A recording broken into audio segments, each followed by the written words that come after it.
अतिथी देवो भव.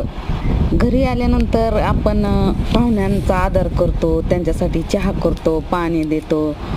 परंतु आपल्या शेतात जर काम करायला आल्यानंतर जे मजूर काम करायला येतात, त्यांचा एवढा आदर केला जातो का? नाही. तर त्यांना देखील कशी समानतेची भावना द्यावी लागते. त्यांचा आदर करायला पाहिजे मजुरांचा. अनादर कधीही करू नये. तर प्रत्येक व्यक्ती ही एकमेकावर अवलंबून असते.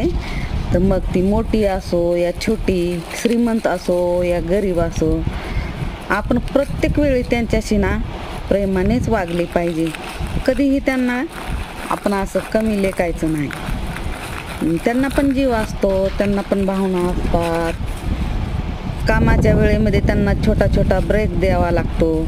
ब्रेक दिल्यामुळं काय होतं, मजूर जेवढा थकलेला असतो ना, त्या ब्रेकमध्ये तेवढाच उत्साहाने आणि जोमाने परत कामाला लागतो तो. जेव्हा काम करून त्यांना थकवा येतो ना, तेव्हा त्यांच्यासाठी असं चहा बनवायचा मस्तपैकी. आणि हा चहा बनवल्यानंतर त्यांचा थकवाना कुठं पळून जातं हे, आणि लगेच ते जोमानं कामाला लागतात, पुढचं काम करतात. तर असं चहा आपण करायचं आणि शेतातील मजुरांचा थकवा घालवायचा. तर छानपैकी असा आपण चहा बनवलेला आहे मस्तपैकी. तर या सर्वांनी चहा प्यायला.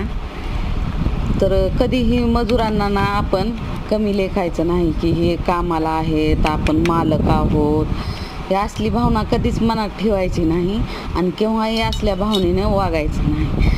कारण जेवढं आपण त्यांच्याशी वाईट वागू ना, तेवढं ते डबल आपल्याशी वाईट वागत असतात. त्यासाठी कधीही ते आपल्याला बोलून दाखवत नाहीत, म्हणून दाखवत नाहीत, परंतु त्यांच्या मनामध्ये तसंच गोष्ट ती राहून जात असते की यानं असं बोललं, त्यानं तसं बोललं.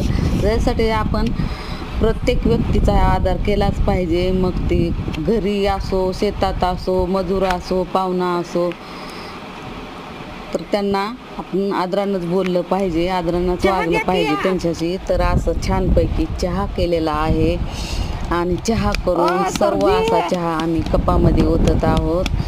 आणि कपामध्ये ओतल्यानंतर सर्वांना असा एकदम घट्ट दुधाचा चहा असा बनवून दिलेला आहे. कसा वाटला व्हिडिओ? तुम्हाला जर व्हिडिओ आवडला असेल तर लाईक, शेअर आणि कमेंट, सबस्क्राईब करा. धन्यवाद. Bye bye. Take care.